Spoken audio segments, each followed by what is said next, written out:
Do you love yourself? Oh my goodness, I could wax lyrical on this topic. And it is a concept that has been bandied around self-development circles for years, and I think has definitely become more mainstream the last 10 years, maybe even longer. But do you know what it really means? And this is what I've been contemplating for at least 2 decades, and very much so in the last few weeks, as I've begun to notice another layer or level of understanding. And I see where it really shows up for me is in interactions with other people. So what I've begun to really see clearly is that in most of my interactions with other people, I sit in this, I'm going to try and use my hands here. I sit in the space of, how can I help the other person? Like, they become the center of my interaction. And what I didn't realize until recently was that I have actually been putting myself aside in that moment. So I've been busily, generally working on the concept of self-love, self-love, self-love, self-love, but not actually really putting it to action in practice. And I suddenly realized, as a student of A Course in Miracles, this is probably where the awareness has come through actually, I suddenly realized that I actually wasn't loving myself in the moment I'm having an interaction with someone else. And that sounds quite strong and dramatic, but it explained so much of what would happen after that moment, and why I would feel rubbish sometimes walking away from situations. I was like, oh, I feel a bit crap here.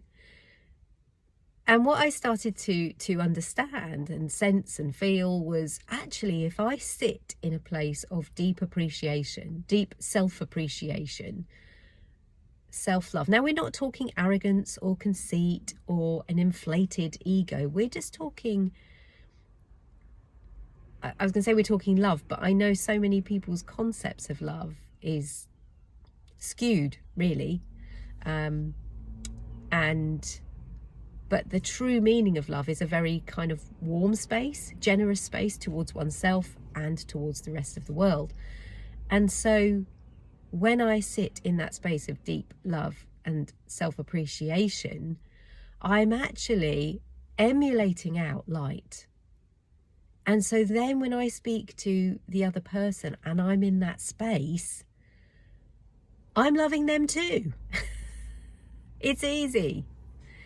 And then they become in a state of love. And this actually can take away the glitchy moments in relationships. That I need to say this. No, I need to say this. No, I need to say this. Which goes on in all of our interactions.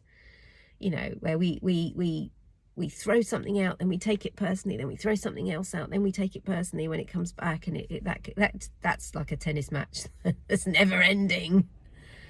But if we can step into that sense of deep love, deep self-love and appreciation, and then connect with the rest of the world, boy, that is a very different experience, because you melt everything around you at that point. So, where am I going from here? Back in the house, actually, I've just been in the swimming pool. But I am running monthly meditation sessions. And I use the word meditation loosely. I need to find a better description for what I do, which is really clearing your own space, energy working, refining, centering, grounding. And we do that in an hour session once a month. It's going to be online. Probably won't start until I'm going to be away, so it probably won't start till April. It's going to be online. Will be recorded, so you can pay for the session, and if you can't make it live, you can watch the recording. And the idea with these sessions is that you come into a very safe space to clear your energy, to work through your own issues, to find your center, to find some peace of mind. And then you learn some psychic tools as well, which will take you, so when you go back out into the other world, you are feeling clearer in yourself, and you also have some tools to be able to navigate anything that comes up in life. So if you're interested in joining me even, message me the word meditate. I look forward to seeing you soon. Bye.